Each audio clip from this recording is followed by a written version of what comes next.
Tem gente que diz que o amor de mãe aguenta tudo, que é infinito, que não tem limite, que perdoa qualquer coisa. E talvez seja verdade. Mas o que ninguém conta é que esse amor, quando não é correspondido, vai corroendo a gente por dentro, feito ferrugem em agulha velha. Devagar, em silêncio. Até o dia em que você vai costurar e percebe que a agulha quebrou, e que talvez tenha quebrado há muito tempo, só que você estava ocupada demais costurando a vida dos outros para perceber. Me chamo Graça. Graça Ferreira dos Santos. Tenho 63 anos, moro em Sorocaba, interior de São Paulo, e sou costureira desde os 17. Minhas mãos conhecem mais tecidos do que a maioria das pessoas conhece na vida inteira. Seda, linho, algodão, chifon, crepe, organza. Cada um tem um jeito de se comportar, um caimento, uma personalidade. Passei 46 anos aprendendo a lidar com eles. Mas nenhum tecido do mundo me preparou para lidar com o que minha própria filha fez comigo. Eu preciso contar essa história. Não por vingança, não por raiva. Mas porque tem coisa que a gente carrega sozinha por tempo demais e um dia precisa colocar para fora, senão sufoca. E eu já sufoquei o bastante. Tudo começa com uma menina que nasceu numa madrugada de março, num hospital público de Sorocaba, depois de 14 horas de trabalho de parto. Renata. 3 quilos e 200 gramas de futuro nas minhas mãos. Eu tinha 21 anos, era casada com Osvaldo há 2 e achava que a vida finalmente estava fazendo sentido. Eu tinha um marido, uma filha e um quartinho dos fundos na casa da minha tia Odete, onde eu costurava bainhas por centavos para ajudar nas despesas. Não era muito, mas era meu. Osvaldo trabalhava numa metalúrgica. Homem quieto, de poucas palavras, que chegava em casa com cheiro de graxa e se sentava no sofá sem dizer nada. No começo, eu achava que era cansaço. Depois entendi que era desinteresse. Desinteresse pela casa, pela filha, por mim. Ele não pegava Renata no colo, não perguntava sobre o dia dela, não sentava no chão para brincar. Eu fazia tudo. Dava banho, penteava o cabelo, contava história antes de dormir, acordava de madrugada quando ela tossia. Osvaldo dormia como se não tivesse uma filha do outro lado da parede. Renata tinha 6 anos quando ele saiu. Lembro do dia com uma clareza que me assusta até hoje. Era terça-feira, chovia fino, aquela garoa de São Paulo que parece não molhar, mas encharca tudo.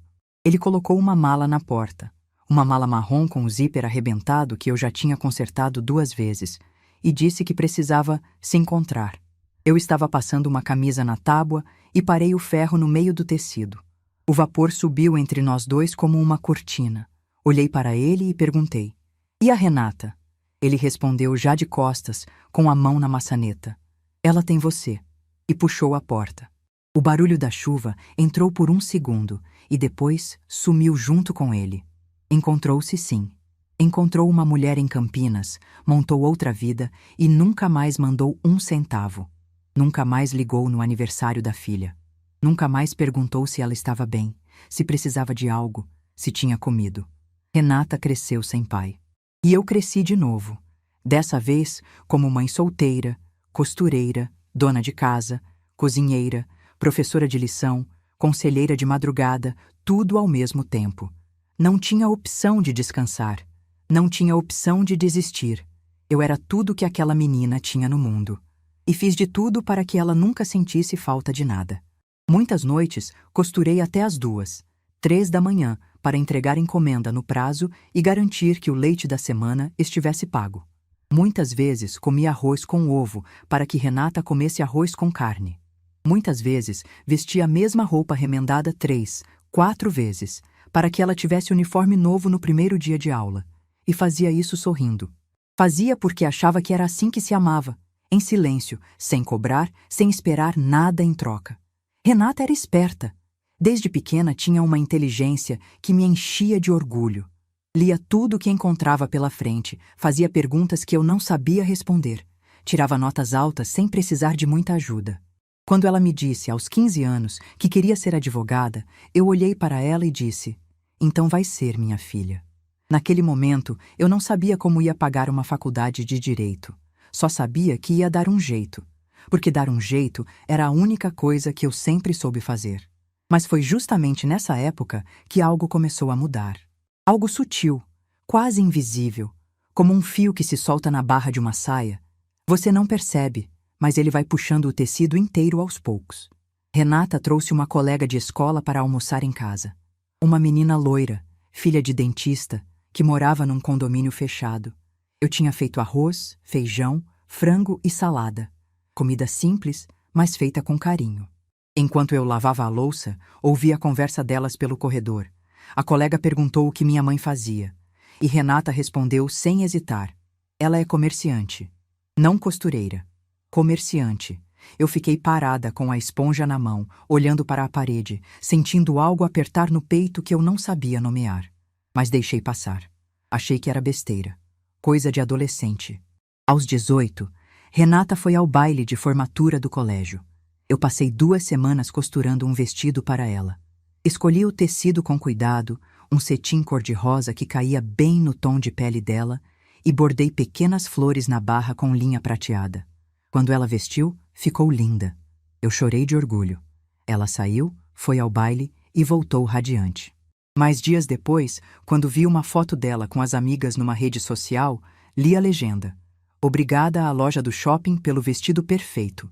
Loja do shopping. Não a mãe que costurou cada ponto. Eu li aquilo e fechei o celular devagar. Não disse nada. Não perguntei. Guardei.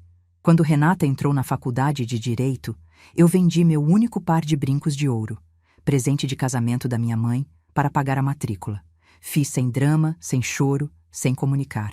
Fui na joalheria, vendi, depositei o valor e nunca mencionei. A faculdade era particular, custava mais do que eu ganhava num mês, e eu sabia que seria uma maratona. Mas eu costurei. Costurei mais do que nunca na vida. Vestidos de noiva, ternos, fantasias de carnaval, uniformes de empresa, bainhas urgentes, ajustes de última hora. Aceitei tudo. Entreguei tudo no prazo. E quando as contas ainda assim não fechavam, vendia algo. Um móvel, uma peça de tecido que guardava, o que fosse. E Renata ia subindo. Cada semestre mais confiante, mais articulada, mais envolvida com aquele mundo que eu mal conhecia. Direito constitucional, direito tributário, estágios em escritórios com nomes compridos. Eu ouvia ela falar sobre as coisas e fingia entender, só para manter a conversa. Mas a conversa foi ficando cada vez mais rara. Ela parou de visitar o ateliê. Antes, quando era mais nova, aparecia no fim da tarde, sentava no banquinho de madeira e conversava comigo enquanto eu costurava. Contava do dia, reclamava de alguma amiga, me pedia opinião. Era o melhor momento do meu dia. De repente, aquilo acabou, sem aviso, sem explicação. Quando perguntei por quê, ela desviou o olhar e disse: "Mãe, eu tenho que estudar." Mas eu sabia, eu sempre soube.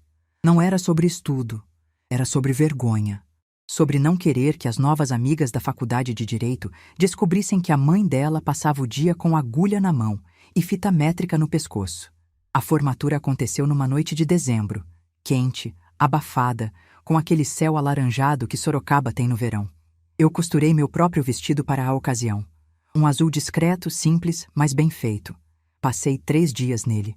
Escolhi um tecido que não amassava. Fiz uma modelagem que disfarçava os anos de trabalho que minhas costas carregavam e caprichei na bainha como se fosse para uma cliente. Sentei na plateia com o coração tão acelerado que achei que todo mundo ao redor podia ouvir. E quando o nome dela foi chamado, quando Renata subiu ao palco com aquela beca preta e aquele sorriso imenso, eu chorei.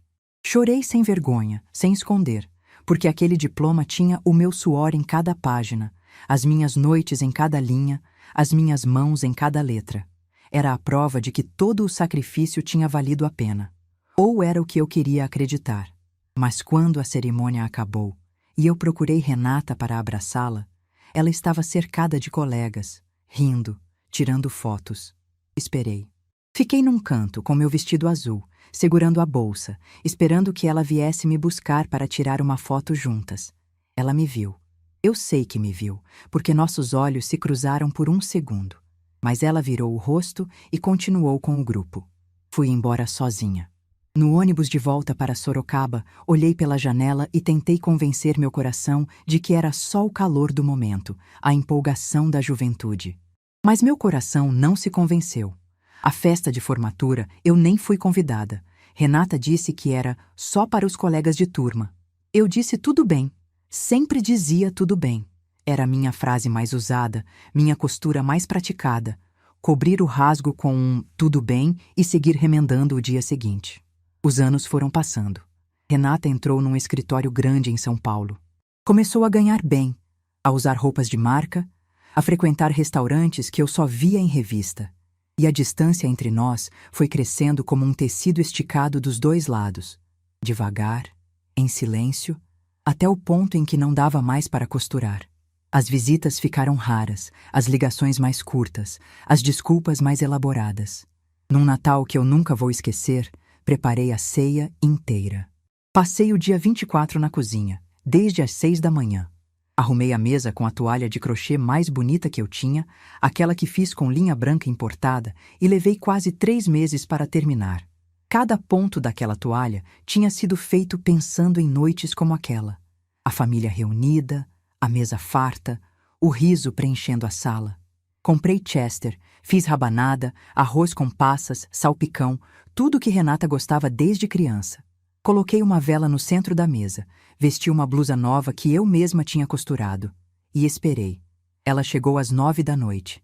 Sentou à mesa, elogiou a comida com um "Está bom, mãe", sem olhar para o meu rosto, mas com o celular na mão a cada 2 minutos. Respondeu mensagens entre uma garfada e outra. Quando perguntei sobre o trabalho, respondeu com frases curtas. Quando perguntei se estava feliz, disse "estou" e mudou de assunto. 40 minutos depois, levantou, ajeitou a bolsa no ombro e disse que precisava ir embora porque tinha compromisso cedo no dia seguinte. Era 25 de dezembro. Que compromisso se tem na manhã de Natal? Eu não perguntei. Sorri, abracei, desejei Feliz Natal e fechei a porta. Fiquei parada no corredor ouvindo o barulho do carro dela se afastando. Depois voltei para a sala e olhei para a mesa.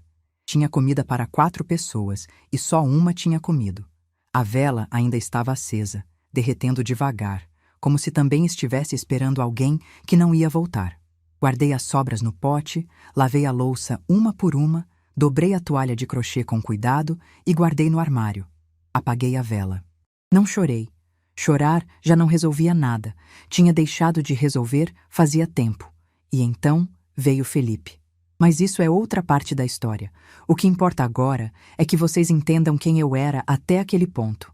Uma mulher que tinha passado a vida inteira costurando a felicidade da filha, enquanto a própria felicidade ficava pendurada num cabide, esperando uma ocasião que nunca chegava. Porque o que vem a seguir, o que minha filha me disse naquele café em São Paulo, olhando nos meus olhos, isso mudou tudo. Mudou quem eu era. Mudou quem eu achava que precisava ser. E me mostrou que, às vezes, o corte mais doloroso não vem de uma tesoura. Vem de quem a gente ensinou a segurar o tecido. Eu sempre achei que o pior que minha filha podia me fazer era me ignorar. Passar meses sem ligar, aparecer em casa com pressa, olhar para o celular enquanto eu falava. Achava que o silêncio era o limite da dor que ela podia me causar.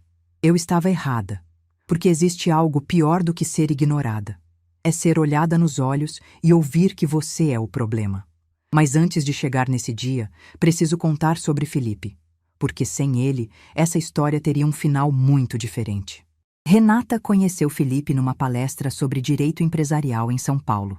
Ele era engenheiro civil, formado pela Poli, de família tradicional paulistana.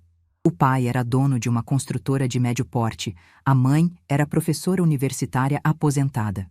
Gente com sobrenome, com história, com aquele tipo de educação que vem de berço e se nota na forma como a pessoa segura o talher, como puxa a cadeira, como olha para o outro. Renata me contou sobre ele por telefone, numa ligação rápida, quase casual. Disse que estava saindo com alguém. Não deu nome, não deu detalhes. Eu perguntei se ele era uma boa pessoa. Ela respondeu: "É diferente de tudo que eu já conheci." E desligou. Fiquei pensando naquela frase por dias. Diferente de tudo que eu já conheci. Será que isso me incluía? Será que o mundo onde ela cresceu, A casa simples, a mãe costureira, a comida no fogão, a lenha que a gente usou até eu conseguir comprar um fogão a gás. Era exatamente o que ela queria deixar para trás? 2 meses depois, Renata apareceu em Sorocaba com Felipe. Ligou na véspera avisando que viria para almoço. Eu passei a manhã inteira cozinhando. Fiz frango com quiabo, arroz bem soltinho, feijão temperado com louro e alho, salada de tomate com cebola e coentro. Arrumei a mesa com a toalha de crochê nova que eu tinha terminado na semana anterior. Uma toalha branca com bordas em azul que levei 2 meses fazendo. Coloquei o jogo de pratos que guardava para a ocasião especial. Aquele que tinha ganhado da minha tia Odete antes dela partir. Queria que tudo estivesse perfeito. Queria que minha filha tivesse orgulho, pelo menos uma vez, de me apresentar a alguém. Felipe chegou e me surpreendeu. Era um rapaz alto, magro, de olhos claros e sorriso largo. Entrou na casa, olhou ao redor com curiosidade genuína e a primeira coisa que disse foi: "Que cheiro maravilhoso, Dona Graça. Faz tempo que não sinto um cheiro de comida caseira assim." Não disse com condescendência. Não disse com aquele tom de quem está elogiando por educação. Disse com os olhos brilhando, como quem realmente estava sentindo falta de algo que deixou para trás. Sentamos à mesa e ele comeu com vontade. Repetiu o frango 2 vezes, elogiou o tempero do feijão, pediu a receita do quiabo. Renata estava tensa ao meu lado. Eu sentia a rigidez no corpo dela, o jeito como apertava o garfo, como olhava para mim a cada frase que eu dizia, como se estivesse monitorando cada palavra, esperando eu cometer um erro de português, uma gíria fora de lugar, qualquer coisa que confirmasse o que ela já pensava. Mas o momento que me marcou foi quando Felipe perguntou sobre o meu trabalho. Eu hesitei. Olhei para Renata, que desviou os olhos para o prato. Então respondi: "Sou costureira, tenho um ateliê aqui na cidade." Esperei a reação dele como quem espera o resultado de um exame. E o que ele fez me desarmou completamente. Ele abriu um sorriso e disse que a avó dele também costurava. Disse que era uma das memórias mais bonitas da infância, que ela fazia vestidos para as bonecas das primas, que o cheiro de tecido novo ainda o lembrava da casa dela. Disse que admirava muito quem trabalhava com as mãos, porque era o tipo de trabalho que carregava a alma da pessoa em cada peça. Eu olhei para Renata naquele instante. Ela estava com os olhos fixos na mesa, o queixo travado, o rosto corado. Não de emoção, de incômodo. O noivo dela estava elogiando exatamente aquilo que ela sentia vergonha. E cada palavra de admiração que saía da boca dele era, para ela, uma exposição do que tentava esconder. Quando eles foram embora, Renata me deu um abraço mecânico e disse: "Obrigada, mãe." Felipe me abraçou de verdade. Daquele jeito que a gente sente o calor do outro, sabe? E disse baixinho: "Obrigado pelo almoço, Dona Graça. Faz tempo que eu não me sinto tão bem recebido." Eu segurei o choro e respondi: "Você é sempre bem-vindo aqui, meu filho." E naquele momento, chamá-lo de filho foi a coisa mais natural do mundo. 2 semanas depois, meu telefone tocou numa tarde de quarta-feira. Era um número de São Paulo que eu não conhecia. Atendi desconfiada, achando que era golpe. Mas a voz do outro lado era dele. Felipe.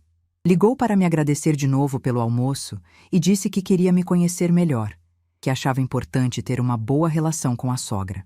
Ficamos quase meia hora no telefone. Ele me contou sobre o trabalho, sobre os projetos da construtora do pai, sobre como queria construir uma família sólida com Renata. Falava com entusiasmo, com planos, com aquela energia de quem acredita que o futuro pode ser bom. E eu ouvi tudo com o coração apertado, porque aquele rapaz falava de família, de união, de respeito para a mãe de uma mulher que mal ligava para a própria mãe. Quando desliguei, fiquei sentada na cadeira do ateliê, com a máquina de costura parada na minha frente, e pensei: esse menino é bom demais. Tomara que minha filha mereça ele. 6 meses se passaram, e foi minha sobrinha Patrícia quem me deu a notícia. Ligou num domingo de manhã, empolgada, dizendo que tinha visto nos stories de Renata o anel de noivado. Um anel bonito, de brilhante, com uma legenda que dizia: "Ela disse sim." Minha filha estava noiva, e eu soube por uma rede social, através da minha sobrinha. Esperei um dia, 2, 3. O telefone não tocou. Nenhuma ligação, nenhuma mensagem, nenhum convite para comemorar. No quarto dia, liguei eu mesma. A conversa durou menos de 5 minutos. Renata confirmou o noivado com a mesma emoção de quem confirma um horário no dentista. Disse que era recente, que estavam planejando tudo ainda, que em breve conversaríamos sobre os preparativos. Eu disse que estava feliz por ela. E estava. Apesar de tudo, estava. Porque a alegria de mãe não depende de como a filha trata a gente. Depende de saber que a filha está bem. E eu achava que ela estava. As semanas passaram. Não houve convite, não houve conversa, não houve nada. Até que um dia Renata me mandou uma mensagem seca. Mãe, podemos nos encontrar sábado? Preciso falar com você sobre o casamento. Meu coração disparou. Achei que finalmente ela ia me incluir nos preparativos. Talvez me pedisse para costurar algo, talvez quisesse que eu ajudasse com a decoração, talvez, e esse era o meu sonho mais secreto, quisesse que eu fizesse o vestido de noiva. Uma costureira que faz o vestido de noiva da própria filha. Seria o coroamento da minha vida. Escolhi a roupa com cuidado. Uma blusa de seda que eu mesma tinha cortado e costurado, uma calça social, sapatos limpos. Viajei até São Paulo num ônibus das 6 da manhã. Cheguei ao café que ela escolheu. Um lugar moderno, com paredes de tijolo aparente, café em xícaras de porcelana e garçons que chamavam todo mundo de senhor e senhora. Sentei na mesa perto da janela e esperei. Renata chegou 20 minutos atrasada. Não pediu desculpa pelo atraso. Sentou na minha frente, pediu um expresso e ficou mexendo no celular por mais uns 2 minutos antes de me olhar. Quando finalmente olhou, seus olhos estavam diferentes. Não eram os olhos da menina que sentava no banquinho do ateliê para conversar comigo.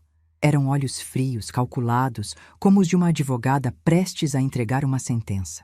Ela respirou fundo e disse: Mãe, eu preciso ser sincera com você. Eu assenti, com as mãos no colo, apertando uma contra a outra embaixo da mesa. O casamento vai ser no Espaço Vila Jardim, em Alphaville. A família do Felipe é gente muito distinta. Vai ter gente importante, sócios dele, gente do escritório, e eu pensei muito sobre isso, mãe. Pensei muito mesmo. Ela fez uma pausa, tomou um gole do café, e então soltou as palavras que mudaram a minha vida para sempre. Não quero você no meu casamento, mãe. Você vai me envergonhar. Eu ouvi. Cada sílaba. O barulho do café ao redor continuou. Talheres batendo, vozes conversando, a máquina de expresso apitando. Mas para mim, o mundo ficou em câmera lenta.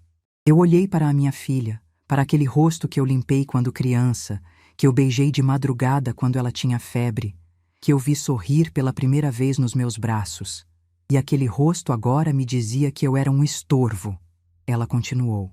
Disse que minhas roupas chamariam atenção pelos motivos errados, que meu jeito de falar ia destoar do ambiente, que ela não tinha como me apresentar como costureira para aquela gente sem sentir que estava expondo uma fraqueza.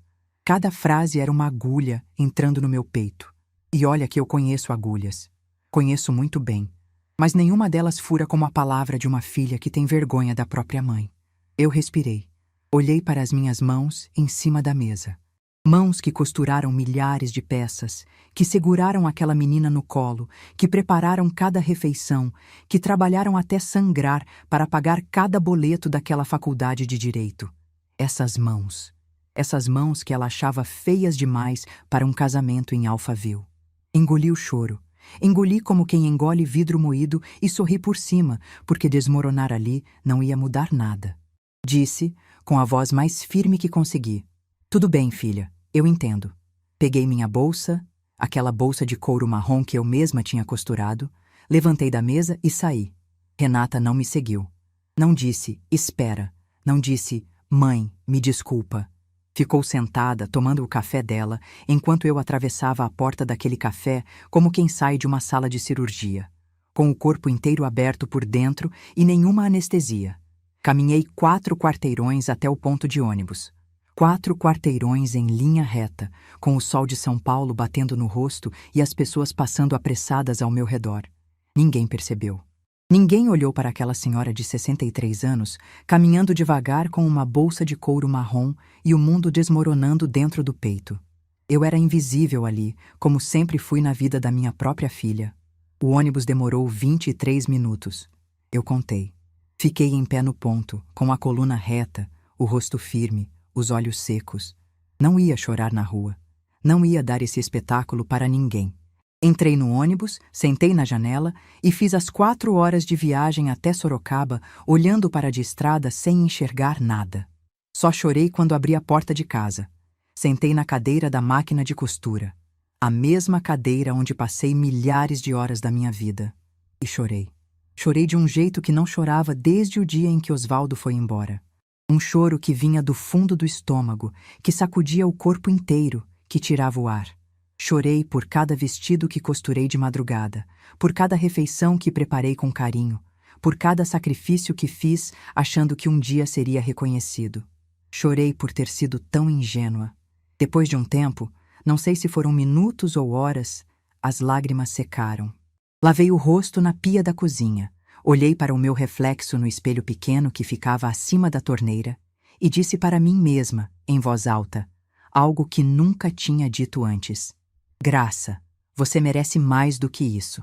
Voltei para o ateliê, sentei na máquina e terminei uma encomenda que precisava entregar na segunda-feira. Porque a vida da costureira não para. Ninguém paga as contas das minhas lágrimas. E enquanto minhas mãos trabalhavam no tecido, minha cabeça trabalhava em outra coisa. Algo que ninguém, nem Renata, nem Felipe, nem ninguém nesse mundo imaginava que existia. Porque o que minha filha não sabia, o que ninguém nunca se deu ao trabalho de perguntar, é que aquela costureira simples de Sorocaba tinha um segredo. Um segredo costurado em silêncio, ponto por ponto, ao longo de décadas. E esse segredo estava prestes a mudar absolutamente tudo. Sabe o que é estranho? Ninguém nunca me perguntou como eu vivia. Em 46 anos de costura, ninguém da minha família sentou comigo e disse: Graça, como estão suas finanças? Como você se sustenta? Você precisa de alguma coisa? Ninguém. Nem Renata, nem Osvaldo quando ainda estava por perto, nem parentes distantes. Todos olhavam para mim e viam a mesma coisa. Uma costureira simples, de mãos calejadas, que vivia de bainha e ajuste. E talvez por isso ninguém tenha percebido o que eu construí debaixo daquele silêncio. Porque a verdade é que eu aprendi cedo. Muito cedo. Aprendi vendo minha mãe depender do meu pai para cada centavo, pedir permissão para comprar um sabonete, engolir desaforo porque não tinha de onde tirar dinheiro para ir embora.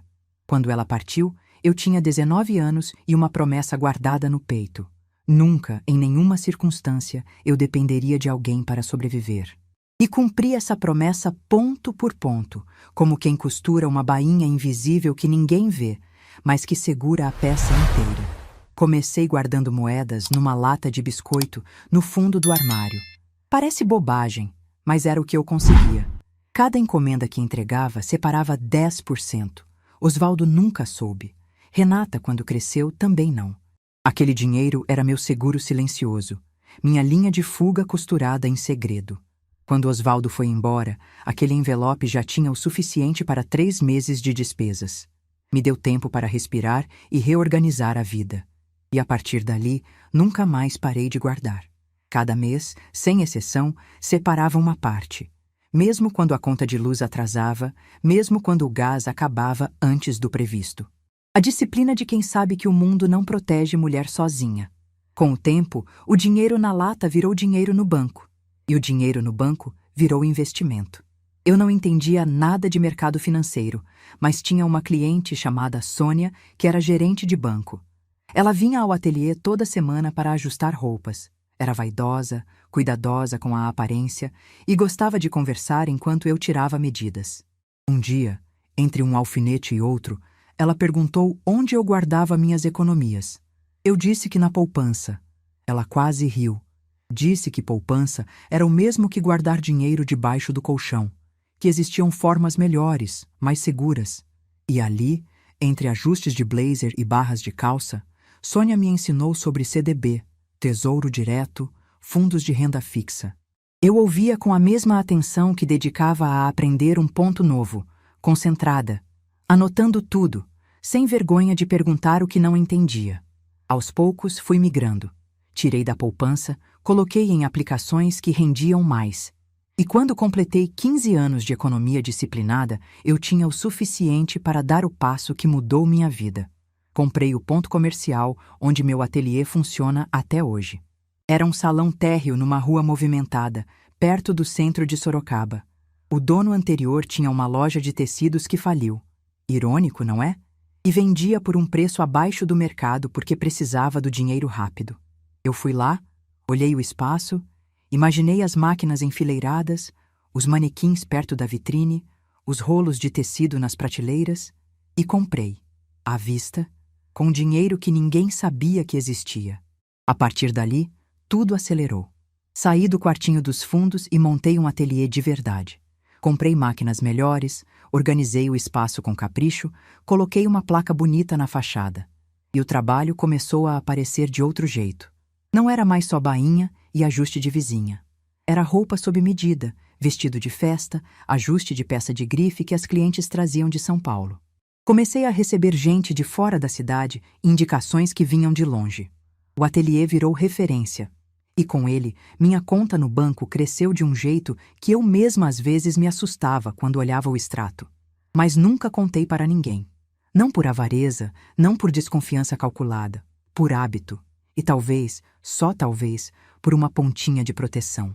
Porque eu sabia, no fundo, que se Renata soubesse que eu tinha dinheiro, a dinâmica entre nós mudaria. E eu não queria ser amada pelo que eu tinha. Queria ser amada pelo que eu era, pelo que sempre fui. Acontece que nem isso eu consegui. Na noite em que voltei daquele café em São Paulo, depois de ouvir minha filha dizer que eu era uma vergonha, fiquei sentada no ateliê até quase meia-noite. A máquina de costura desligada, as luzes apagadas, só o abajur pequeno aceso num canto. Eu olhava para as paredes daquele espaço que construí com minhas mãos e pensava: como é possível que a pessoa que eu mais amo no mundo não faça ideia de quem eu realmente sou? Passei as semanas seguintes numa espécie de anestesia. Trabalhava no automático, atendia clientes com o sorriso de sempre, entregava encomendas no prazo. Mas por dentro, algo tinha se desligado.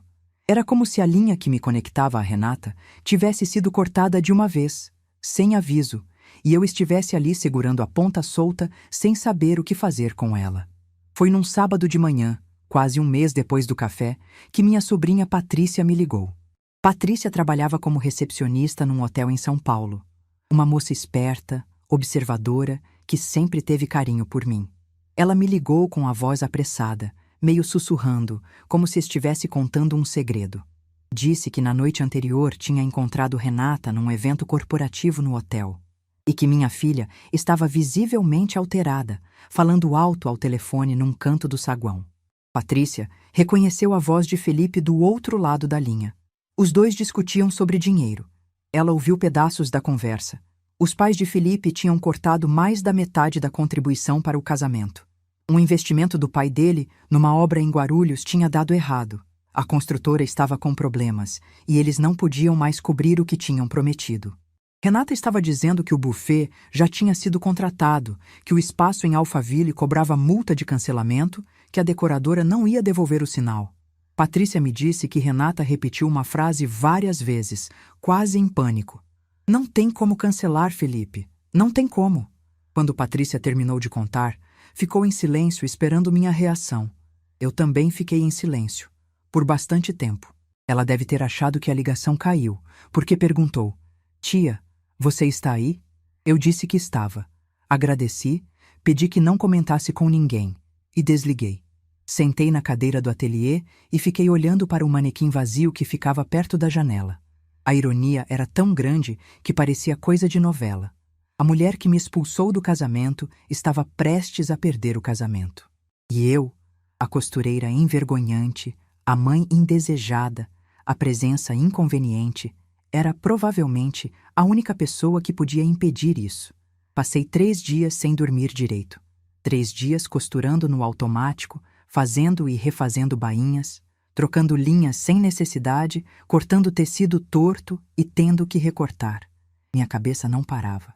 Uma parte de mim, a parte magoada, a parte que ainda sentia o gosto de vidro daquele "tudo bem, filha" no café, dizia com clareza: "Deixa. Ela escolheu te excluir. Agora lida com as consequências." Era uma voz legítima, uma voz que eu tinha todo o direito de ouvir. Mas a outra parte era mais teimosa. Era a parte que acordou de madrugada durante 20 anos para dar mamadeira. A parte que costurou fantasias de última hora para a festa da escola. A parte que vendeu brincos de ouro para pagar matrícula sem dizer uma palavra. Essa parte não falava com palavras. Falava com um aperto no peito que não passava. Um aperto que dizia, sem explicar: ela é sua filha. E uma mãe não deixa a filha cair, mesmo quando a filha empurra a mãe para o chão. No terceiro dia, tomei minha decisão. Liguei para a Patrícia e pedi um favor. Precisava do contato da cerimonialista do casamento de Renata. Patrícia hesitou. Perguntou o que eu ia fazer. Eu disse apenas: "Confie em mim, minha filha." Ela conseguiu o número através de uma colega do hotel que tinha trabalhado num evento com a mesma cerimonialista. A mulher se chamava Mônica. Liguei numa terça-feira à tarde. Me identifiquei como Graça Ferreira dos Santos, mãe da noiva. Houve um silêncio estranho do outro lado. Depois ela disse com cuidado: "A senhora é a mãe da Renata?" Eu confirmei. Ela deve ter percebido algo na minha voz, porque sua próxima pergunta foi direta: "Dona Graça, a senhora sabe que não está na lista de convidados?" Eu disse que sabia. E disse que não era por isso que estava ligando. Fui direta. Disse que queria cobrir todas as despesas do casamento. Todas. Buffet, decoração, flores, DJ, fotógrafo, iluminação, tudo o que estivesse faltando e tudo o que já estivesse contratado. Queria assumir cada centavo. Com uma condição: meu nome não poderia ser mencionado. Para ninguém. Nem para Renata, nem para Felipe, nem para a família dele. Para absolutamente ninguém. Mônica ficou muda por tantos segundos que eu cheguei a achar que a ligação tinha caído. Então, ouvi a voz dela, mais baixa, mais grave. "Dona Graça, a senhora tem certeza disso?" Eu disse que tinha. Ela perguntou por quê.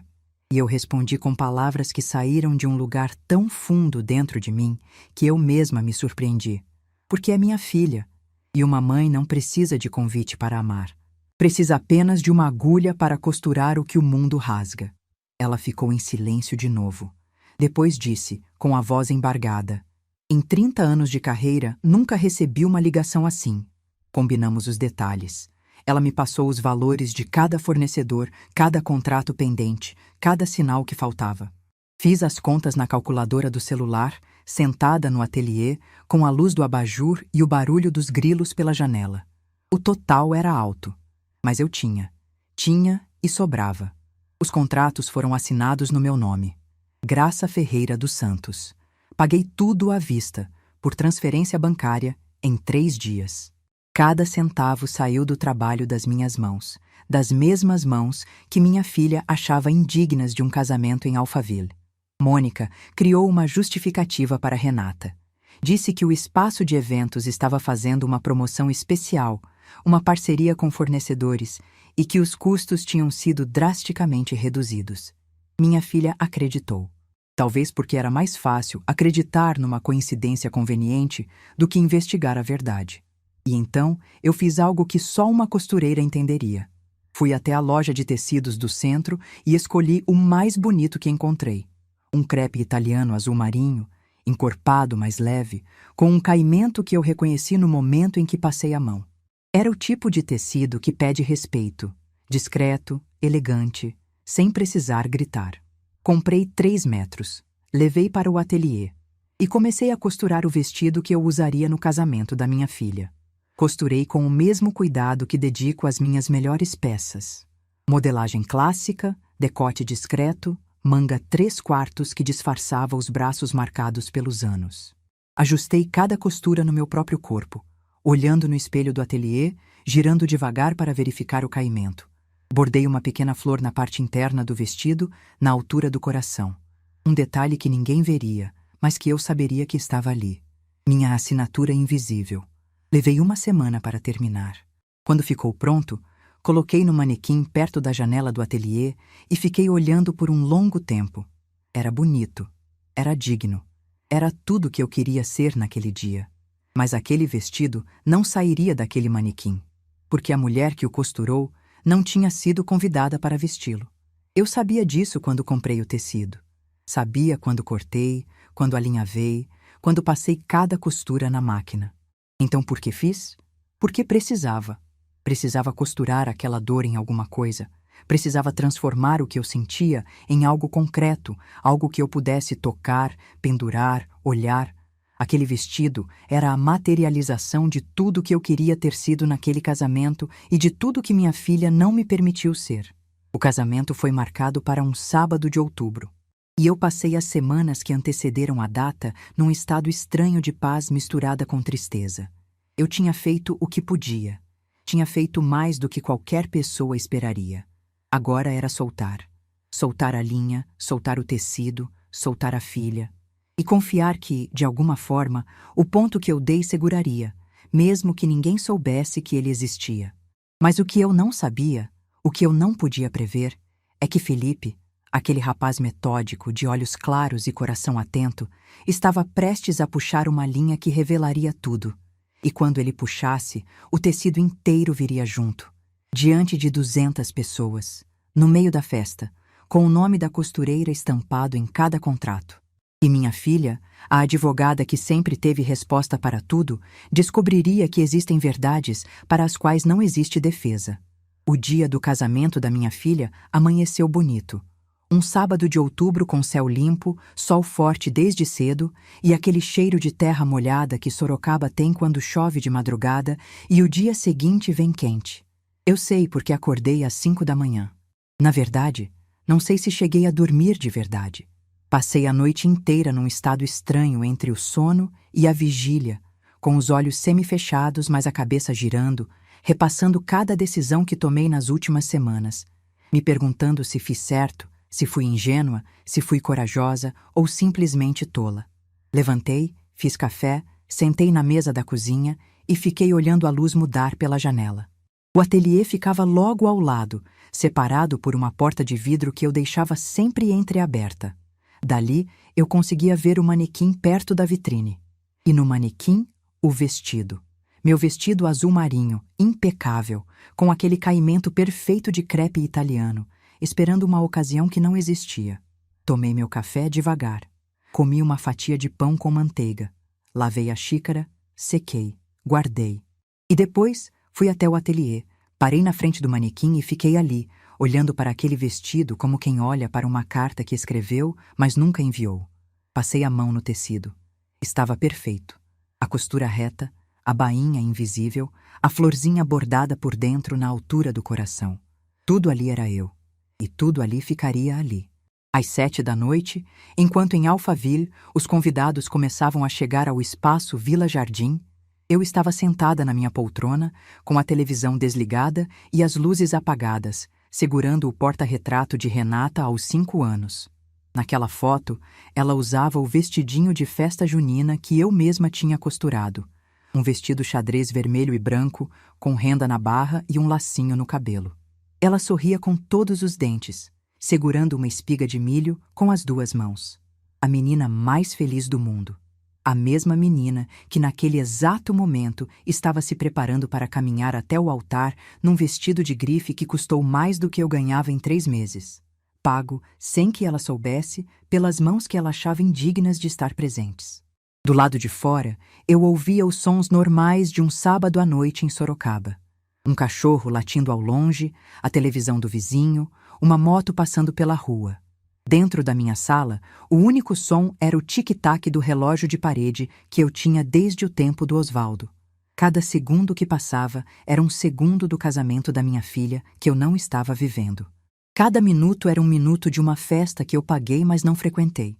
E cada hora era mais uma hora em que a cadeira reservada para a mãe da noiva permanecia vazia, se é que alguém se lembrou de reservar uma.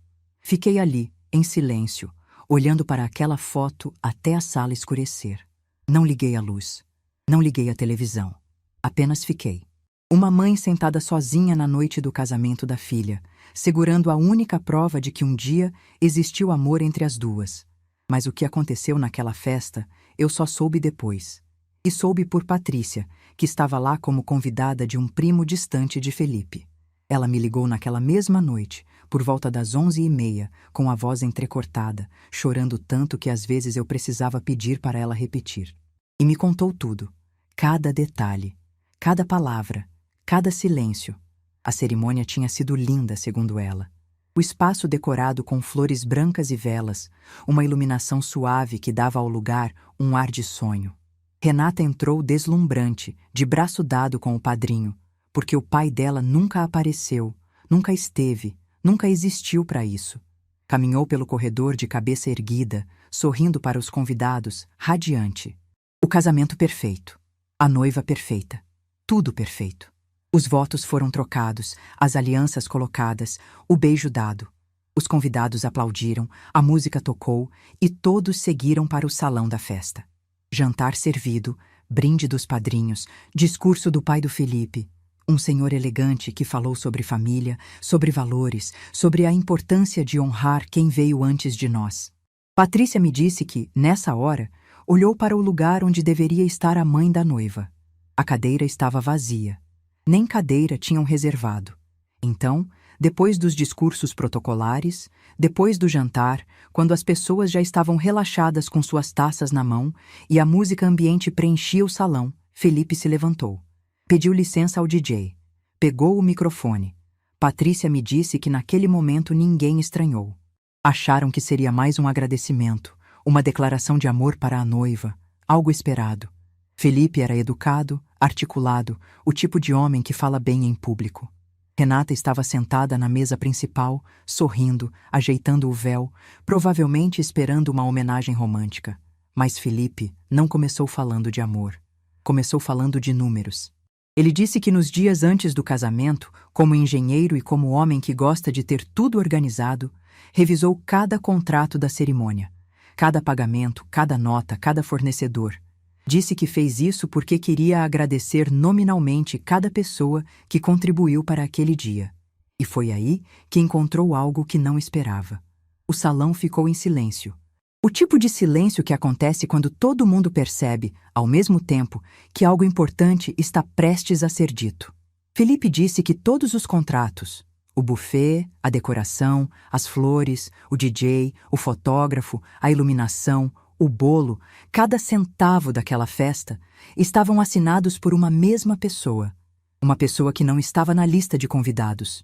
Uma pessoa que, segundo ele soube por fontes que preferiu não revelar, não tinha sido convidada. Renata, segundo Patrícia, parou de sorrir. A mão que segurava a taça desceu devagar para a mesa.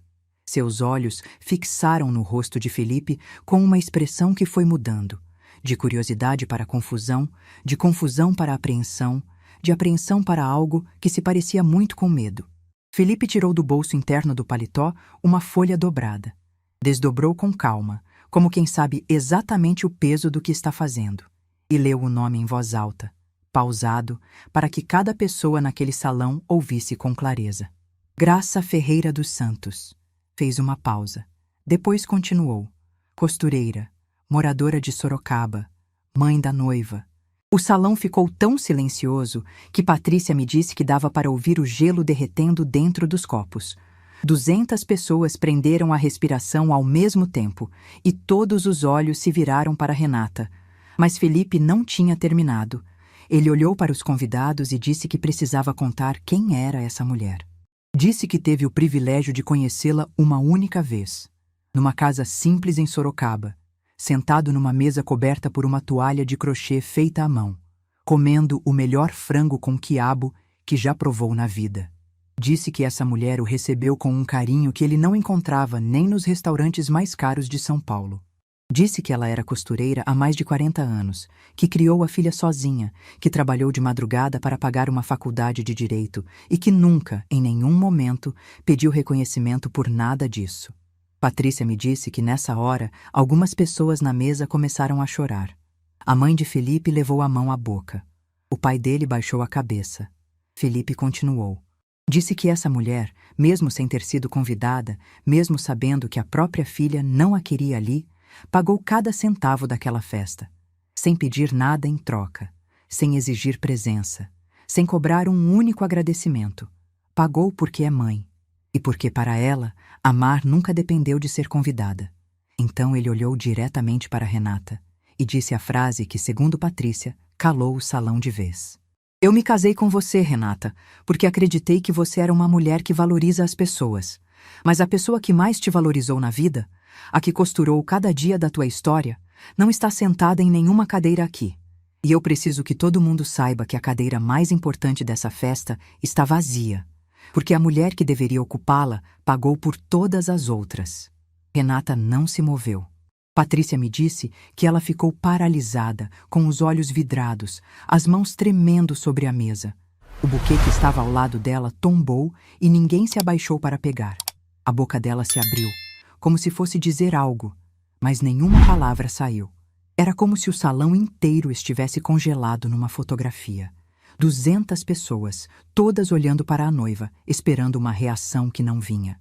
A advogada que vivia de palavras, que construiu uma carreira inteira argumentando, convencendo, rebatendo, não encontrou uma única sílaba para dizer, porque não existe argumento que defenda o indefensável. A mãe de Felipe foi a primeira a se mover. Levantou da cadeira, foi até o microfone, pediu licença ao filho e disse apenas uma coisa, com a voz firme. Eu gostaria de ter conhecido Dona Graça antes. E eu espero que minha nora nos dê essa oportunidade, porque essa mulher merecia estar na primeira fila. Depois disso, segundo Patrícia, a festa continuou, mas com outro clima. As pessoas conversavam em voz baixa, cochichavam, olhavam para Renata com uma expressão que misturava pena e julgamento. Renata passou o resto da noite sentada, respondendo cumprimentos com um sorriso travado, sem conseguir olhar para Felipe. E ele, do outro lado do salão, conversava normalmente com os convidados, como se tivesse feito exatamente o que precisava fazer, e agora pudesse seguir em frente. Patrícia terminou de me contar às 2 da manhã. Eu ouvi tudo em silêncio, sentada na mesma poltrona, no escuro, com o porta-retrato da Renata aos 5 anos ainda no meu colo. Quando ela desligou, fiquei mais um tempo ali, sem me mover, tentando processar o que tinha acontecido. O rapaz que eu conheci uma única vez, que comeu meu frango com quiabo com gosto, que me ligou para agradecer um almoço, tinha feito por mim algo que ninguém nunca fez. Me viu de verdade. Não como a costureira simples, não como a mãe inconveniente, não como a senhora que destoa do ambiente. Me viu como Graça, a mulher, a mãe, a pessoa que merecia estar ali. Às 3 da manhã, meu celular tocou. Olhei para a tela. Era Renata. O nome dela piscando na luz azul do telefone, no meio da escuridão da sala. Deixei tocar. 1 vez, 2 vezes, 3 vezes. O telefone parou. Tocou de novo. Parou. Tocou pela 3ª vez. Eu olhei para aquele nome piscando e senti algo que não esperava sentir. Nada. Não senti raiva. Não senti satisfação. Não senti vontade de atender para ouvir desculpas, nem vontade de ignorar para dar uma lição. Senti apenas um cansaço imenso. O cansaço de 63 anos carregando um amor que nunca foi tratado como merecia. Desliguei o celular. Coloquei na mesa de centro. Fui até o ateliê, apaguei a luz, olhei uma última vez para o vestido azul marinho no manequim. Ele continuava ali, perfeito, esperando. Exatamente como eu passei a vida inteira, perfeita no meu ofício, esperando ser vista. Mas alguma coisa naquela noite tinha mudado. Não era o vestido que precisava sair do manequim. Era eu que precisava sair da espera. Parar de esperar reconhecimento. Parar de esperar carinho. Parar de esperar que alguém finalmente olhasse para as minhas mãos e enxergasse não as marcas do trabalho, mas as marcas do amor. Deitei na cama e dormi a noite inteira, sem sonho, sem angústia, sem acordar de madrugada com o peito apertado. Dormi como não dormia há meses, porque algo dentro de mim, finalmente, tinha encontrado descanso. Não o descanso de quem desistiu. O descanso de quem entendeu que já fez tudo o que podia, e que agora, pela primeira vez em 63 anos, era hora de costurar algo diferente. Não um vestido para os outros. Não uma vida para a filha. Não um silêncio para manter a paz. Era hora de costurar a minha própria liberdade. Renata apareceu no meu ateliê numa quarta-feira de manhã, 3 dias depois do casamento.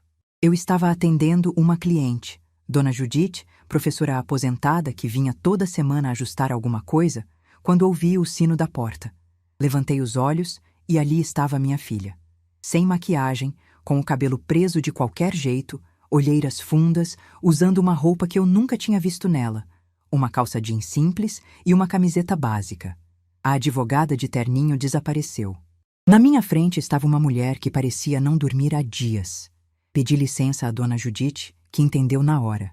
Saiu pelo fundo com aquele olhar de quem sabe que certas conversas precisam de espaço.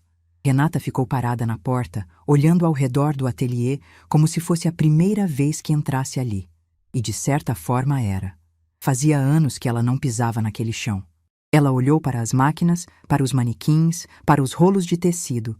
E então seus olhos pararam no vestido azul marinho, ainda pendurado no manequim perto da vitrine. Ficou olhando por um tempo longo, em silêncio. Eu vi o queixo dela tremer. Vi os olhos encherem de água. Não precisou perguntar. Sabia que eu tinha costurado aquele vestido para o casamento dela. E sabia que ele nunca saiu do manequim.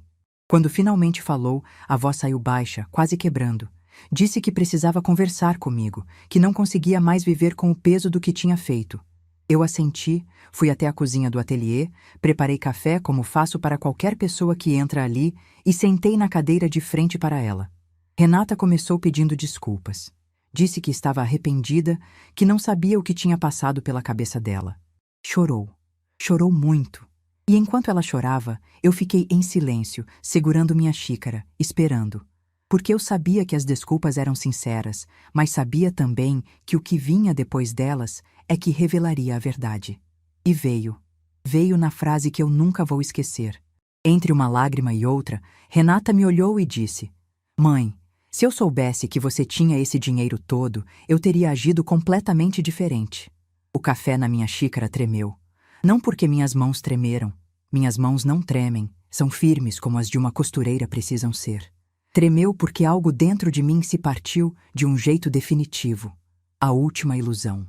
A última esperança de que talvez o problema fosse só imaturidade, só fase, só influência do mundo onde ela vivia. Coloquei a xícara na mesa devagar. Olhei para minha filha, para aqueles olhos que eu limpei tantas vezes quando criança, e disse, com a mesma calma com que meço um tecido antes de cortar: "Renata, você acabou de me dizer que se soubesse que eu tinha dinheiro, teria me tratado diferente. Você entende o que isso significa?" Ela ficou me olhando sem responder. Significa que o problema nunca foi meu comportamento. Nunca foram minhas roupas, meu jeito de falar, minhas mãos. O problema é que você me achava pobre. Me achava pouca coisa, e se eu tivesse dinheiro, talvez me desse um lugar na mesa. Não por amor, por conveniência. Renata abriu a boca para responder, mas eu levantei a mão, devagar, pedindo que me deixasse terminar. Eu não paguei aquele casamento para que você me visse diferente. Paguei porque sou sua mãe. E ser mãe nunca precisou de convite, de permissão ou de saldo bancário. Mas o que você acabou de dizer me confirma uma coisa que eu precisava ouvir para seguir em frente. Você não tinha vergonha de quem eu sou. Tinha vergonha do que eu parecia ter. E isso, minha filha, diz muito mais sobre você do que sobre mim. O silêncio que caiu entre nós era diferente de todos os outros. Não era o silêncio de quem engole a dor. Era o silêncio de quem finalmente coloca a dor na mesa, inteira, sem embrulhar, sem disfarçar. Renata chorou mais. Pediu perdão de novo. Disse que queria recomeçar, que queria que tudo voltasse ao que era. E foi aí que eu disse a coisa mais difícil que já saiu da minha boca. Eu aceito suas desculpas, Renata. Mas recomeçar não significa voltar ao que era antes. Porque o que era antes não era bom para mim. Antes, eu era a mãe que se diminuía, que aceitava a migalha, que fingia que estava tudo bem quando não estava. Essa mãe não existe mais. Se você quiser fazer parte da minha vida, a porta está aberta. Mas vai ter que aprender a entrar sem limpar os pés na minha dignidade. Ela saiu do ateliê naquele dia, sem dizer mais nada. Eu fiquei sentada na mesma cadeira, olhando para a porta por onde ela saiu e senti algo estranho. Não era tristeza, não era alívio, era clareza. A clareza de quem finalmente disse o que precisava dizer, do jeito que precisava ser dito, sem gritar, sem chorar, sem pedir desculpa por existir. Naquela mesma noite, fui até o manequim, tirei o vestido azul marinho com cuidado, dobrei com a mesma delicadeza que uso para entregar peça de cliente e guardei numa caixa forrada com papel de seda. Coloquei no alto do armário do ateliê. Não joguei fora. Guardei como se guarda uma carta que já foi lida, que já cumpriu seu papel e que agora pode descansar. O manequim ficou vazio pela primeira vez em semanas. E aquele vazio, em vez de me doer, me aliviou. Porque o manequim vazio significava que eu não estava mais esperando uma ocasião que dependia dos outros. Significava que a próxima peça que eu colocaria ali seria para mim. E foi o que fiz. Nos meses seguintes, comecei a costurar uma vida que nunca tive. Reformei o ateliê, pintei as paredes de azul claro, troquei a iluminação, coloquei vasos de planta na vitrine. Contratei 2 moças jovens que estavam começando na costura e queriam aprender. Passei a ensinar, a dividir o que sabia e descobri que existe uma alegria enorme em ver alguém fazendo o primeiro ponto reto com orgulho no rosto. Comprei roupas novas, não caras, não de grife, mas bonitas, de tecido bom, com corte certo. Cortei o cabelo num salão que eu passava na frente há anos, mas nunca tinha entrado. Quando me vi no espelho, quase não me reconheci. Não porque estava diferente, porque finalmente parecia eu. Fiz algo que sonhava há décadas. Viajei para Gramado, sozinha, com uma mala pequena e nenhuma pressa. Caminhei por ruas que eu só conhecia de revista, tomei chocolate quente numa cafeteria com lareira, comi fondue pela primeira vez na vida.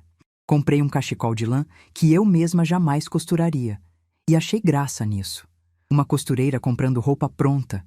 Quando voltei, me inscrevi num curso de pintura em aquarela. A vida inteira trabalhei com tecido, com linha, com agulha. Queria experimentar cor no papel, criar algo só com as mãos e um pincel. A professora disse no primeiro dia que pintar era como meditar com os dedos. E tinha razão. Cada vez que eu misturava azul com branco para fazer o tom do céu, sentia uma paz que não conhecia. Num dia de chuva, encontrei ele. Estava encolhido na porta do ateliê, todo molhado, tremendo, com aqueles olhos enormes que só cachorro abandonado tem. Um vira-lata caramelo magro, com uma orelha torta e o rabo mais agitado que eu já vi.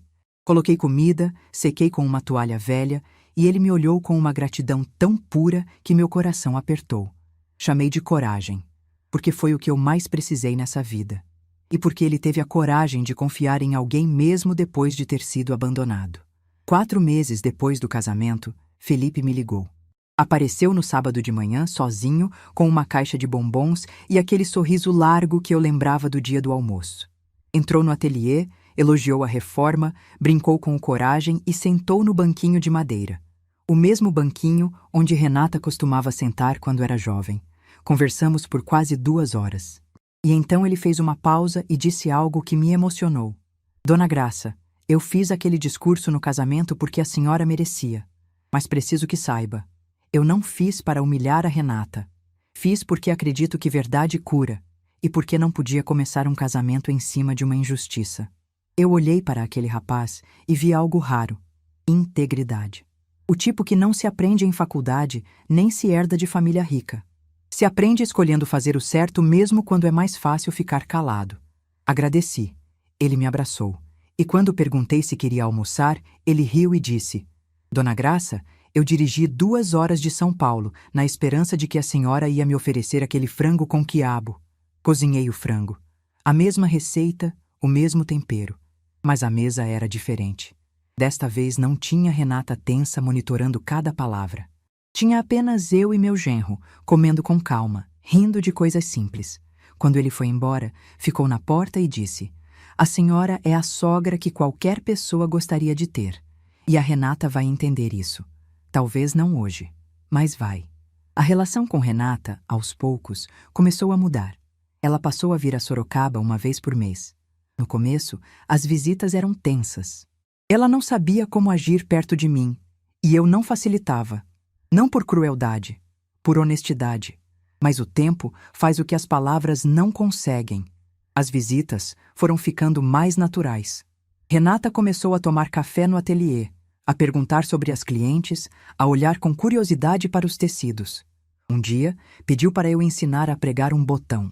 Eu olhei para ela, surpresa, e ela disse com um meio sorriso: "Nunca aprendi, mãe. Acho que está na hora." Ensinei. E enquanto ela tentava enfiar a linha na agulha com os dedos desajeitados de advogada, eu senti algo que não sentia há muito tempo. Uma ternura mansa, sem expectativa, sem cobrança. Num domingo, Renata apareceu com um embrulho. Era uma placa pequena, de madeira escura, com uma frase gravada em letras douradas. As mãos que costuram o mundo não precisam de aplausos, mas merecem. Disse que mandou fazer especialmente para mim. Olhei para aquela placa por um tempo longo. Não senti alegria, não senti tristeza. Senti aceitação. Aceitação de que minha filha talvez nunca entenda completamente quem eu sou, mas está tentando. E que tentar, depois de tudo, já é alguma coisa. Pendurei a placa na parede do ateliê, acima da máquina de costura principal. Está lá até hoje. E eu olho para ela todo dia, de manhã, quando ligo as máquinas. Não como um troféu, como um lembrete de que cheguei até aqui.